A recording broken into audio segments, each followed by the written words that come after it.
Being mindful, I want to have a look at what it means to be mindful. Of course, when we see the word mindful, we think of full mind. And in a sense, that's what we're talking about. But we're not talking about the rational mind. The rational mind is always full.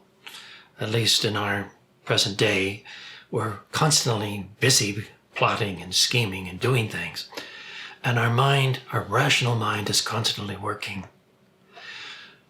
In order to reach self-acceptance, we have to put our rational mind to rest and open up our senses, the rest of ourself, the rest of our mind, our perception, our processing centers, our emotional reaction to our processing, our perceptions. And it all begins in that part of the brain which we call the thalamus, which receives the information coming from our senses and then passes it on to the processing centers, and we get feelings and images.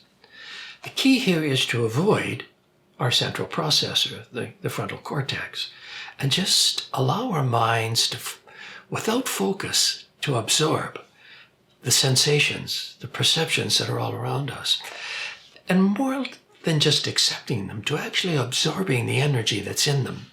We begin to feel the joy of a tree, as great trees as we're walking down a forest path, or the feelings that we get from the waves beating upon the shore as we walk barefoot in the sand along the shoreline. This is what I call mindfulness. Shutting down the processing center of our mind, which really is just limiting our mind to one small area, and opening up our whole mind to all the information coming to it through our senses. This next poem is called The Beauty of Being. There is beauty in being. There is no urgency in being. No need to fill it up with something. No need for an adrenaline rush. No need to accumulate knowledge. No need to make something happen. There is beauty in the moment. There is an aliveness of feeling, but not what is within the mind, but that which flows through the senses and into the soul. There is beauty in turning sensations to feelings which do not have to be identified or labeled.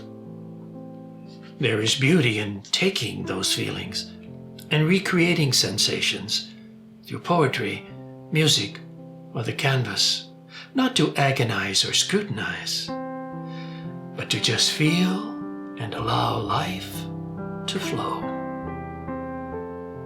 There is beauty in being and bringing that being to life by opening up my heart to the love energy that surrounds me and sharing that energy with the ones I love.